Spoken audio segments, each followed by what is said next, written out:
Well, hello there. Welcome back to the channel. My name is James, and here at 20th and 21st Movies, we are about all things cinema.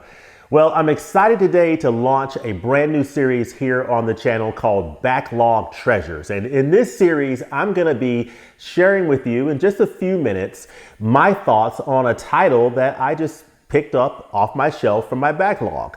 Of course, as a physical media collector, I'm really excited about the upcoming releases for 2022. There's a lot of exciting titles from Criterion, from Kino Lorber, from other boutique labels like Arrow Video, from the studios. There's a lot of exciting films I'm looking forward to seeing in the theater this year.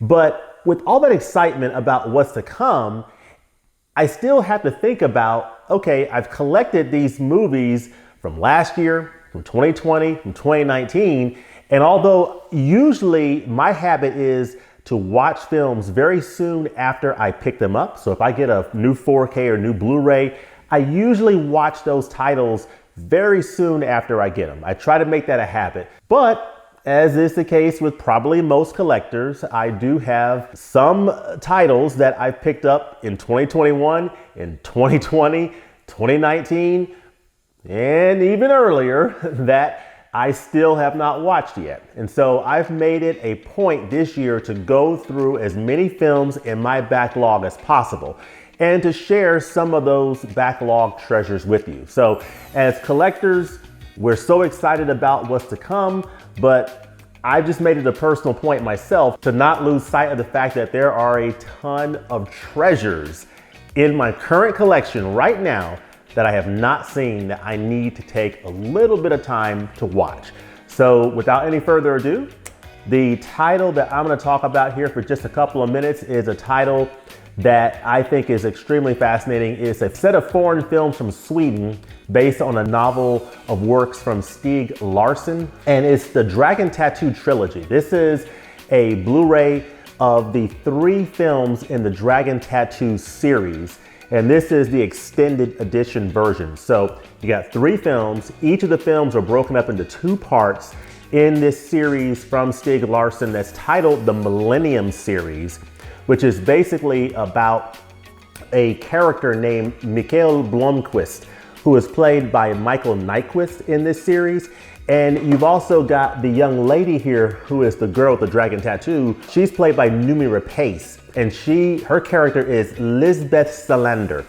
And basically Michael Blomkvist is a journalist. He's with this magazine called the Millennium Magazine, and he is investigating a series of mysteries over this trilogy, and he gets help from this professional hacker.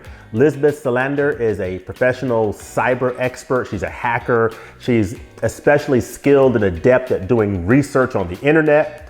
And so the two of them work together to solve a series of crimes across Sweden during this trilogy. So you've got 3 films in the trilogy, 3 films. You have the girl with the dragon tattoo, you have the girl who played with fire, and the girl who kicked the hornet's nest. And this is a really nice set. This is the extended edition of these 3 films. Hopefully that's focusing. But I love the cover of this Dragon Tattoo Trilogy. I will tell you right up front that all 3 of these films are very good. But definitely make it a point, if you see nothing else, see the very first movie, The Girl with the Dragon Tattoo. This is the best film in the series. Of course, you have the 2 other films that follow, but it's the original film, The Girl with the Dragon Tattoo, that is the absolute best. In that particular film, you have Michael Blomkvist, who is hired by a wealthy industrialist to investigate the 40-year-old missing case of his niece. So he is hired to figure out what happened to this man's niece who disappeared 40 years ago. And the story takes some really interesting twists and turns along the way that I found to be very fascinating as he is investigating this entire family, the Vanger family, and other potential suspects to figure out what happened to this young lady. And Lisbeth Salander is brought on to help him with the research and the investigation. So The Girl with the Dragon Tattoo is by far the best of the 3 films. But if you have a chance, definitely check out The Girl Who Played with Fire and The Girl Who Kicked the Hornet's Nest as well, because those films, although they're not as good as The Girl with the Dragon Tattoo, they do further expand the universe. You learn more about Mikael Blomkvist and Lisbeth Salander, their backgrounds and who they are as people. And so their characters are fleshed out a little bit more as you move through the trilogy.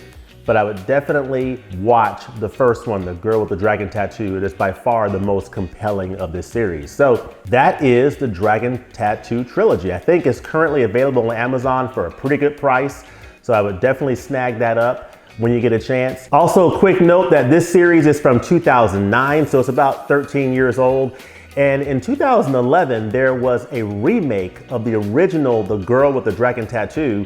There was a remake in 2011 that I also have that is also recommended. And it stars Daniel Craig and Rooney Mara playing the roles of Mikael Blomkvist and Lisbeth Salander. So that remake came out only a couple years after the original Girl with the Dragon Tattoo. And it's one of those remakes that I would actually recommend seeing. It's a really well done remake. So definitely recommend checking out the Dragon Tattoo Trilogy, especially the Girl with the Dragon Tattoo.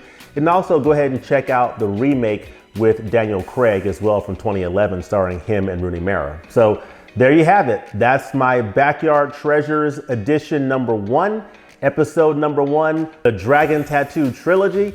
So let me know in the comments below if you've seen this trilogy. Let me know if you've seen these films. If so, let me know what you think about the Dragon Tattoo Trilogy, and in particular, what you think about The Girl with the Dragon Tattoo. I think it's one of the best mysteries that I've seen in a very long time. It's an excellent film, and I highly, highly recommend it. But let me know in the comments below what you think. As always, thanks for watching, and we'll look forward to seeing you next time at the movies. Peace.